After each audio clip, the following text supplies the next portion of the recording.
yeah, so just a notation thing, we can sometimes write the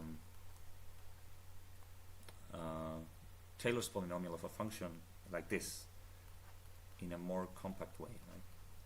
The kth derivative of f at a divided by k factorial times x minus a to the k, right? That's the compact way, and for this we need to assume, or this is the notation, that this zeroth derivative of f is just f at a, right? And 0 factorial is 1, which is common assumption. Okay, so let's see one example, right? Let's have f is 1 plus x to the alpha, right?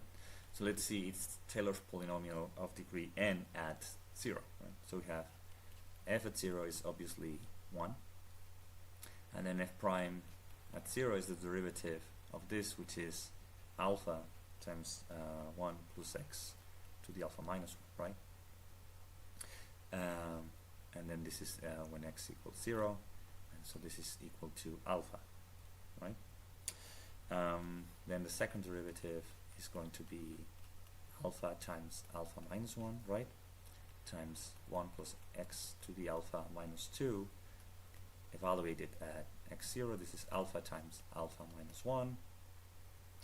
And if you keep doing this, the third derivative is going to be alpha times alpha minus 1 times alpha minus 2, and so on, right?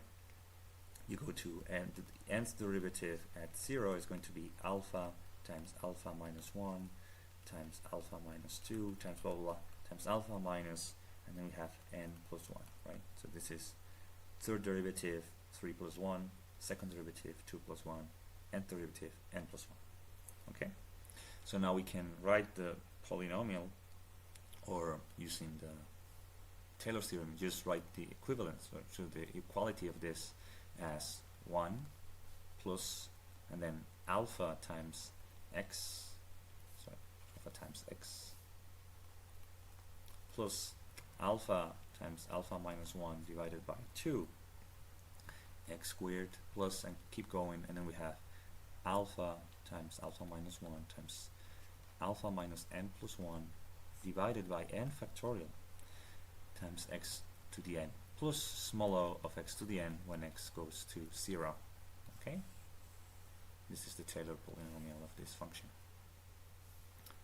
Okay, now interestingly, this is we can write these terms in a very compact notation, which is derived from the formula for binomial coefficients. So this is the binomial coefficient of alpha divided by of alpha over n, right? So this is alpha factorial times n factorial times alpha minus n factorial, right? This is the definition of the binomial coefficient.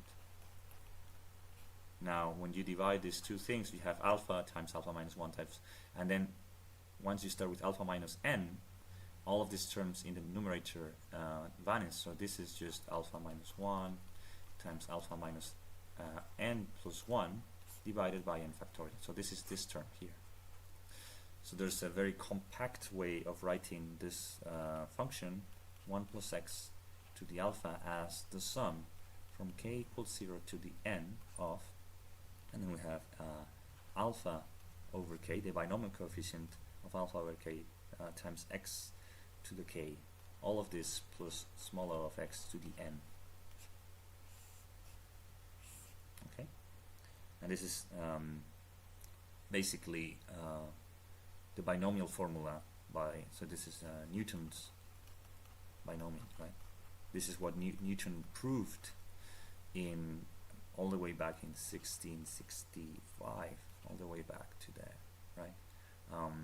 Using derivatives and so forth, he proved this thing, right? The generalization to other functions would come later, right, with Taylor's theorem, but the first one to see this approximation was Newton. Okay, that's the end of the video.